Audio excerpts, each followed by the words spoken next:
विजय भाई केवल एक तरफ से बताइए, आखिर तुम्हारे साथ में क्या हुआ था कल, क्या देखा आपने? मैं एक बार हाथ जोड़ना चाहता हूं और अपने देश के 100 करोड़ या 110 करोड़ लोग हैं ना भाई, मैं तुम्हारे पैर छूना चाहता हूं भाई, तुम्हारे चरण अगर इस देश में है तो भैया मैं पैर छूना चाहता हूं। अगर तुम हिंदू हो ना तो अपने आप को इन मुसलमानों से बचा लो। ये सब एक हैं, मैं खुल के बोल रहा हूं, ये सब मुसलमान एक हैं। कोई मुसलमान बोले कि मैं ये हूं, मैं वो हूं, मैं इंसानियत नहीं।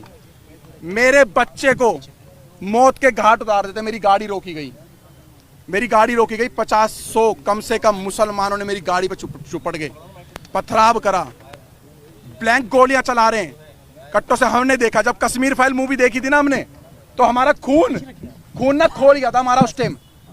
लेकिन जब हमारे ऊपर भी थी ना तो मुझे पता है मैंने नन्हे से 1.5 साल के बच्चे को कैसे बचाया है। मैं मर जाता, मेरा बच्चा मर जाता, या मेरी वाइफ मर जाती, अगर भगवान मेरा राम अगर मुझे बचा देता ना, तो मैं इस देश के संविधान, इस देश के कानून को साइड में कर देता। अगर मेरा बच्चा मर जाता, जहां पर इस देश का संविधान हमारे बच्चों को और हमारे परिवार को, सनातन को नहीं बचा सकता, जहां पर ये पुलिस आर्मी और हमारे देश को नहीं बचा सकती, आईपीसी धारा ही नहीं बचा सकती, जहां पर पुलिस वालों पे गोली चल रही है, जहां पे बड़ी बड़ी अधिकारियों को मेवात जैसे एरिया में डंपरों से कुचल दिया जाता है, तो वहां पर इतनी बड़ी यात्रा हो रही थी, 1 से 1.5 लाख व्यक्तियों की, सनातनियों की पूजा करने जा रहे थे, आराध्य करने, अपने आराध्य भोले शंकर जी की। तो वहां पर आर्मी कहां गई, आपकी पुलिस प्रोटेक्शन कहां गई? 500 पुलिस वालों से 1.5 लाख बंदों की सुरक्षा आप करवा रहे थे। 2 से 3 दिन पहले से उन्होंने चैलेंज कर रखा था, बरगली चौक पे जो आएगा मौत के घाट उतारेंगे। ऐसी वीडियो। बताइए, जो पत्थरबाज थे वो पसबंदा थे या अशरफ थे? वो सारे मुसलमान थे। आप पसबंदा नहीं होता जी भाई साहब। कब तब आप राजनीति करोगे? गुजर, जाट, बावन, दलितों को वहां पर ऐसा दौड़ा करके मारा जा रहा था। औरतों का मांग का संदूर देख करके पत्थर मारा जा रहा था औरतों के मुंह पे। हाथ पे कलावा देख के, हाथ पे तरसूल देख करके हाथ काटे जा रहे थे वहां पर। हमारी गाड़ियों पे बजरंग दल लिखा या कुछ लिखा हुआ, कोई झंडा लगा हुआ था, उसको टारगेट बना करके मारा जा रहा था। प्री प्लान था, पूरा प्री प्लान था, पूरा प्री प्लान। 30 तारीख को फरीदाबाद के अंदर मैं कह रहा हूं 100 में से 90% मुसलमानों की दुकानें बंद थी, मीट की और बिरयानियों की, क्योंकि इनको इनके मौलाना द्वारा एक आदेश हो रखा था मुसलमानों को कि हिंदू जा रहे हैं मेवात, और आज ऐसी जगह पे जा रहे हैं कि जहां पर हिंदू लाख हो जाएगा और 50,000 से ज्यादा हिंदुओं का मौत की घाट उतारा जाएगा। मैं आपको सच बता रहा हूं, मैं कोई आपको झूठ नहीं बता रहा। जब मेरी गाड़ी में आप गाड़ी में कितने लोग थे, किस तरीके से, कितने बजे की गाड़ी में हम अचानक क्या हुआ वो बताइए। हम लोग 7 से 8 जने थे। जैसे ही हम लोग बरगली चौक वाले रोड पे जैसे ही हम लोग आगे की तरफ बढ़ते हैं तो हमें दिखता है कि कुछ लोग बाइक के पास खड़े हैं, 6-7 बंदे बाइक ठीक कर रहे हैं। हमें थोड़ा सा शंका हुई कि 6-7 बंदे बाइक ठीक कर रहे हैं। आगे एक ऑटो, कम से कम 10-15 बंदे ऑटो ठीक करने में लग रहे हैं। एक ट्रक, एक डंपर के आगे उन्होंने बाइक को लिटा रखा और ट्रक वाले की गरवान पकड़ रखी है। सब एक प्री प्लान था कि एक हवा बना रहा था कि भाई लगे किसी को कि हम लोग ये हादसे में खड़े हो, लेकिन वो हादसे में नहीं थे। वो पूरा एक फ्रेम बना करके घेरने की इंतजार करते, जितने अंदर जा रहे हैं जाने दो। उसके बाद एक एक की लाश वहां से निकलती, और हिंदुस्तान के अंदर ऐसा हो गया कि जैसे आज से कम 20-30 साल, 25 साल, 50 साल पहले अमरनाथ की यात्रा में होता होगा या हुआ है, या जैसे कश्मीर के अंदर हुआ है, जैसे कलकत्ता में हुआ है, कर्नाटक में हुआ है, केरल में हुआ है। आज हमें पर जब बीती तो हमें लगा कि सच में ये सब मुसलमान एक जैसे हैं। आज मुसलमानों को रोडों पे उतरना चाहिए। आज मुसलमान रोडों पे उतरे जो गंगा जमुना तहजीब की बात कर रहे हैं। आज मैं कह रहा हूं अपने मुसलमानों से, देश के मुसलमानों से जो कहते हैं हम इस देश के नागरिक है, पहली बात तो तुम इस देश के किराएदार हो, मैं बोलूंगा, क्योंकि मेरे बच्चे पे बात आ गई थी। मेरे बच्चे की ना ये मौत के घाट, मेरी औरत से ये बोला गया चलो जल्दी उतरो, 7-8 जनों से ये बोला गया चलो उतरो नीचे गाड़ी से, लेकिन मैंने अपने एक्सीलेटर को पैर पे डाल करके और एक्सीलेटर का पे पंजा दबाया और अपनी गाड़ी को आगे बढ़ाया। 70 से ज्यादा गिरफ्तारी हुई है, क्या लग रहा है? 70 से ज्यादा लोग थे, लाखों आदमी इसके अंदर इन्वॉल्व है, लाखों आदमी। और मैं खट्टर साहब का, मैं बीजेपी का विरोध नहीं कर रहा, मैं कांग्रेस का विरोध नहीं कर रहा, मैं किसी पार्टी का विरोध नहीं कर रहा हूं। मैं साफ खट्टर साहब का विरोध करना चाह रहा हूं आपके चैनल के माध्यम से। खट्टर नहीं, मेरी बात सुन लो पत्रकार साहब। खट्टर साहब का एक बयान आया है कि हमने आधे घंटे या 1 घंटे के अंदर पुलिस भेज दी, सारा का सारा फेलियर और झूठ बात है। 3 घंटे तक उस मंदिर पे भी नहीं पहुंची थी, मंदिर के अंदर भी गोलियां चली। लेकर निकले, कहां गए? बरगली चौक। अपने आप को, अपने बच्चे को, अपनी पत्नी को, जो लोग थे उनको बस भागते रहे। जहां पर हिम्मत टूटी वहां पेट्रोल पंप दिखा, पेट्रोल पंप में गाड़ी घुसेड़ दी। मैं उन अंकल जी का एहसान जिंदगी भर नहीं भूलूंगा, मेरे को और मेरे परिवार को, और उन्होंने मेरे पीछे बैठे हुए व्यक्ति को, जो किसी के बच्चे थे, किसी माँ के लाल थे, उनकी माँ की आंखों की टकटकियाँ लगी हुई थी, मैं वहाँ पे मेरे बच्चे गए, वहाँ पर हमला हो रहा है, उन अंकल का धन्यवाद करना चाहूँगा। अंकल ने बोला डरो मत, गाड़ी यहाँ लगाओ, किसी माई के लाल में दम नहीं है जो इस पेट्रोल पंप की सीमा पार कर जाए। पेट्रोल पंप पे आए और रेकी कर रहे थे बाइक और कार से पेट्रोल पंप के सामने कि हाँ यहाँ ये फंसे हुए ये सारे के सारे, और मैंने भगवा, यही कपड़ा चेंज नहीं हुआ मेरा कल से, यही कपड़ा है मेरे पास, यही। इसको देख के टारगेट कर रहे थे कि अगर वो सारे का 200-250 की संख्या में आ जाते तो हमें पेट्रोल पंप पे ही मार देते, तो पेट्रोल पंप पे भी आग लगा देते। वो इस चीज को अंजाम देने वाले थे। पत्थर फेंकने वालों में महिलाएं भी शामिल थी क्या? पत्थर फेंकने वालों में महिलाओं का मेरे को नहीं पता, मैं झूठ बिल्कुल नहीं बोलूंगा। मैंने अपनी नहीं जी, किसी ने भी देखी हो, मैं तथ्यों पे बोल रहा, झूठ नहीं बोलूंगा। सारे के सारे 15 से 16 साल के बच्चे थे वहां पर, 15 से 16 साल के बच्चे थे, बूढ़े थे, पत्थर पकड़ा रहे थे बच्चों के हाथ में, फेंको इनके ऊपर। भारत के अंदर ये हाल कर दिया। अगर पुलिस और कानून और प्रशासन अगर हमारी रक्षा सुरक्षा नहीं कर सकता ना, तो हम स्वयं करेंगे, आप पीछे हट जाओ। वो 15 मिनट की धमकी देते थे, मैं कह रहा हूँ 5 मिनट का मैं कह रहा हूँ, तुम पीछे हट जाओ 5 मिनट के लिए। हम अपने देश में ही बता देंगे, इस भारत के अंदर ही बता देंगे हम अपने धर्म की कैसे रक्षा कर सकते हैं। इतना कायर बुजदिल समझ रखा है तुम लोगों ने हिंदुओं को, इतना कायर बुजदिल। और सारे पत्रकारों से हाथ जोड़ के निवेदन कर रहा हूँ, सच दिखाना, झूठ मत दिखाना। ये दलाल पत्रकार, सोशल मीडिया के बड़े बड़े चैनल वाले ये बता रहे कि हमारे से क्या सुनी हो गई। हमारी सारी पद यात्रा गाड़ियों पे थी, और गाड़ियों पे 50 और 60 गाड़ी स्पीड, 50 और 60 की स्पीड में गाड़ियां चल रही है रोडों पे, हाईवे पर। भाई साहब 50-60 की स्पीड में क्या सुनी हो रही है? अरे नलाई को पढ़ाई भी करिए किसी स्कूल में, केजी, एलकेजी, यूकेजी, पहली, दूसरी, 10वीं, 12वीं, बीए कुछ कर रखी है। अनपढ़ो, इस देश के लोगों को बेवकूफ बना रहे हो तुम लोग। क्या सुनी हो रही है? पथराव कर रहे, गोलियां चला रहे, पुलिस पे गोलियां चला रहे, पुलिस को दंगा करके मारे, पुलिस की गाड़ियां चला रहे, थानों में आग लगा दिए। जहां पर पुलिस प्रशासन सेफ नहीं है, तो वहां पर पहले से हमें बताओ कि हम देश के कानून आपकी रक्षा नहीं कर सकते। गोली भी चली, मेरी गाड़ी पे गोली नहीं चली, मेरी गाड़ी के सामने से बिल्कुल गोली गई है, हवा में गोली फायर करी उन्होंने कट्टों से। और ऐसे ऐसे वेपन उनके हाथ में थे, जो दिल्ली पुलिस के भी हाथ में ऐसे हथियार नहीं थे, आर्मी वालों के पास भी नहीं होंगे। मैं कहा दिल्ली पुलिस, हरियाणा पुलिस के हाथ में ऐसे हथियार नहीं थे, इतने बड़े सारे के सारे में बात वायलेंस हुई है, ये पूरी फंडित थी, ये 4 पूरी की पूरी, ये पूरे के पूरे प्री प्लान के हिसाब से, फ्रेम के हिसाब से। और मैं अभी भी कहना चाहता हूं, अगर तुम्हारे अगल बगल में कोई मुसलमान किराए पे रहता है, कोई भी है, पूरा बाइकआउट करो, बहिष्कार करो, उनसे किराए पे कमरा खाली करवाओ, क्योंकि सबके सब एक हैं। अब क्या मांग है? उनकी मंशा क्या थी? उनकी मंशा ये थी, मारना चाहते तो सवेरे 5 बजे यात्रा चालू थी, 5 बजे भी पथराव कर सकते थे। उनकी मंशा ये थी, जितने अंदर घुस रहे हैं, जितने अंदर जा रहे हैं, जाने दो, उसके बाद इनकी लाशें निकालेंगे। भारत के अंदर हिंदुओं पे हमला इस तरीके का हुआ, अगर तुम आप भी चुप रहे ना, तो फिर तुम अपने क्या मांग? हिंदुओं का गुनाह, हमारा हिंदुओं गुना, हिंदुओं गुना, हिंदुओं गुना, क्या गुना करा भाई हमने? आराध्य, हाँ 47 वाला झंडा, 47 गुना कोई नहीं था भाई साहब। गुना ये था कि हम लोग प्रशासन के भरोसे पे रह गए। अगर प्रशासन हमें पहले बोलता हम तुम्हारी सुरक्षा नहीं कर सकते, तो हम अपनी सुरक्षा स्वयं करते, और कैसे भी करना। हाँ, गजवाए हिंद की ये स्टार्टिंग है इनकी, ये गजवाए हिंद करने की, एक इन्होंने डर का मॉल बनाने की सोचा कि हम देश के अंदर एक मॉल ऐसा क्रिएट करें कि डर का और भय का मॉल। कोई भी मुसलमान से डरने की जरूरत नहीं है। मैं विजय हिंदू ऐलान कर रहा हूँ, किसी भी मुसलमान से इस भारत के अंदर डरने की जरूरत नहीं है। किसी भी मुसलमान से, आपके बगल में 100 मुसलमान रहते हो, लाख मुसलमान रहते हो, डट के ही लड़ना है।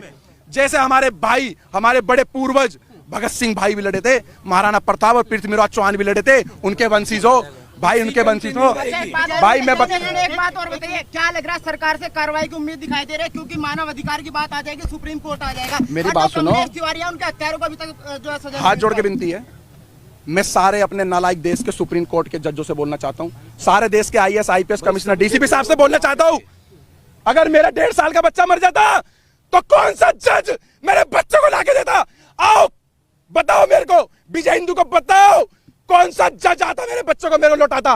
1.5 साल के बच्चे को मौत के घाट उतार देते, तो मैं भी प्रशासन और संविधान को साइड में करके और चाहे मेरी जान चले जाती, मेरे बच्चे पे पथराव कर रहे थे ये लोग। जो महिलाएं फंसी हुई थी उनकी जांच, महिलाओं पे गोली चलाई गई है, महिलाओं पे डंडे मारे गए, पत्थर मारे गए, महिलाओं के मुंह पे पत्थर मारे गए। मेरे पे नहीं, इस बात नहीं है, यह मेवात जैसी घटना के बाद नहीं है, मेवात जैसी घटना के बाद नहीं है। देखिए भाई साहब, देखिए सारे सवाल मैं आपको बता देता हूँ, शुरुआत कहाँ से हुई है। हम फरीदाबाद से जब निकले हैं अपने वाहन से, इनकी गाड़ी हमारे से आधा घंटा लगभग पीछे थी, आधे से पौन घंटा, किलोमीटर के हिसाब से नहीं बता सकता, मगर जिस समय हम लोग वहां से जा रहे थे, रास्ते में हमारी गाड़ी के पीछे 2-3 बाइक वाले लगातार चल रहे थे, जो फरीदाबाद से नूह और मेवात तक थे। हमें शक तो हो रहा था कि शायद हमारा पीछा करा जा रहा है, हमारी रेकी हो रही है। हमारी किसी भी टीम के पास किसी तरीके का कोई भी ऐसा सामान और ऐसी चीजें नहीं थी। अगर होती तो हमारे पास महिलाओं और बच्चों को हम नहीं लेके जाते। केवल शोभा यात्रा थी, जो पिछले कई वर्षों से वहां पर शोभा यात्रा चलाई जा रही है, और शोभा यात्रा में जल चढ़ाया जाता है, पूजा पाठ करी जाती है, और उसके बाद उन मंदिरों से अपने अपने स्थान वापस जाया जाता है। मगर वहां पर जिस तरीके से भीड़ थी, सबके कानों में छोटे वाले वो ईयरबड लगे थे। हमारी बाइकों के साथ भी जब हमारी बाइकें रुकी है, कुछ काफिले में 4-5 गाड़ियां रुकी है, हमारी गाड़ियों के साथ एक बाइक वाला रुक के गया है, जिसने ये बताया है, वहां पर सबने देखा है कि कुछ लोग यहाँ भी रुक गए हैं, भेजो। जब हमारे को बोला गया कि ना तो आप यहाँ से निकल जाओ, पीछे पत्थरबाजी हो चुकी है, और मेरे पास एक वीडियो भी है जब हम लोग वहां से निकले हैं, मैं अभी वो क्लिप नहीं दिखा पा रहा मोबाइल में। उस वीडियो में उस व्यक्ति ने साफ बताया कि सर यहाँ से आप चले जाओ, वहां पर प्लान बन चुका है कि कुछ लोग आगे फंसे हुए हैं, वो आ रहे हैं, और वो व्यक्ति ने खुल के बताया, मगर मेरी बाइक का नंबर मत दिखाओ। दूसरी बात यह है, हमारे आसपास से पत्थरबाजी हुई है, वहां पर बुजुर्गों ने चलाए हैं, महिलाओं ने चलाए हैं। सबसे बड़ी बात यह है कि ये बच्चों को पहले टारगेट करते हैं, छोटे बच्चों को आगे लाते हैं, जिससे उनकी जमानत हो जाए, उनको जज के आगे पेश करके ये दिखाया जाए कि ये एक बच्चा है, ये बालक है, ये भावनाओं में आकर अपनी सुरक्षा में फेंकना शुरू कर चुका है। 4 दिन पहले से वहां पर पोस्ट चल रही थी कि इनको मेवात की धरती में पैर रख के दिखाओ, हम तुम्हारे बाप के नौकर नहीं है। मेवात को ये दिखाना चाहते हैं, कहते हैं हिंदुस्तानियों तुम वापस जाओ, मेवात हमारा है। हिंदुस्तान, मेरे को क्या पता पत्रकार कहाँ से आए, आपको पता कहाँ से आए पत्थर? आप बताइए। मुझे क्या पता कहाँ से आए, कैसे पत्र, इसी पत्रकारिता के चक्कर में जो है ना मजाक बनाए हुए, एक मिनट रुक जाओ भाई साहब, इसी पत्रकारिता के चक्कर में पत्थर उनकी छत पे थे, तो मुझे क्या पता किसका लेंटर तोड़ के लेकर आए वो। 4थी मंजिल से पत्थर कहां जाएंगे, कौन एक ईंट उठा के 4थी मंजिल में जा रहा है?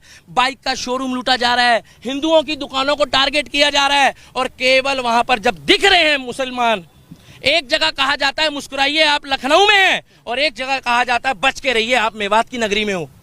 ये फर्क देखा जा रहा है। पूरी तरह से फेलियर था, बिल्कुल फेलियर था। अगर अनिल विज की वहां पर 700 पुलिस थी, 700 पुलिस उन्होंने बताया है, उनके हाथ में हथियार थे जो सरकारी होते हैं संवैधानिक तौर पे, वो सारे बेकार थे, बोकस थे, कहीं कोई लाठी चार्ज नहीं हुआ, वो मूक दर्शक थे। आपके पास वीडियो क्लिप है, आप देखिए।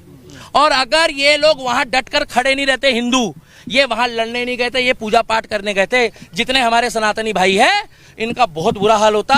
और मैं आपको गारंटी दे रहा हूं, जो सरकारी आंकड़े अभी आ रहे हैं वो सरकारी आंकड़े ठीक नहीं है। अच्छा, घटना का सारा ठीकरा मोनू मानेसर पर फोड़ा जा रहा है। वो तो बोलने को तो मोनू मानेसर पे ठीकरा कश्मीर का भी फोड़ दो, फिर अगर मोनू मानेसर ने करा है तो पश्चिम बंगाल में भी फोड़ो, हरियाणा में भी फोड़ो, उत्तर प्रदेश में भी फोड़ो, और आपका क्या नाम है जो मणिपुर में घटना हुई उसके लिए भी बोल दो। मोनू मानेसर का उस घटना से क्या लेना था? ना मोनू मानेसर हमारे साथ था, और ना हमारा सनातनी होने के नाते उस समय कोई मतलब था। हमारा मतलब केवल इतना था कि एक शोभा यात्रा थी। जिस तरीके से मुहर्रम में सारे मुस्लिम एक होकर, जब यहाँ पर इन्होंने खुद नागलोई में दंगा करा, वहां कौन मोनू मानेसर था? वहां कौन सी आरएसएस की साजिश थी? वहां किसने बोला कि मोनू मानेसर का नाम लिया गया? अरे वो तो आपस में ही भिड़ गए। और भाई साहब, कलाम की सोच वाले हिंदुस्तान में मुस्लिम घट गए हैं, कसाब की सोच वाले बढ़ गए हैं। लिख के ले लो, 2024 में अगर मैं अभी भी कह रहा हूं कि बीजेपी को वोट मत दो, केवल उस व्यक्ति को वोट दो जो हमारे धर्म के लिए, क्या कर रहे हो भाई, जो हमारे धर्म के लिए बात करे, जो हमारे धर्म के लिए बात करे, जो सनातन धर्म के लिए बात करे। आज उत्तर प्रदेश में हिंदू की बेटी हो, मुसलमान की हो, सिख की हो, ईसाई की हो। 3 दिन पहले मुझे खुशी हुई कि अगर वहां पर कांवड़ यात्रा के दौरान भी कांवड़ियों ने कुछ उपद्रव मचाया तो योगी मॉडल ने वहां पर उनके ऊपर भी कार्रवाई करी है। विकास दुबे कौन जाति का था?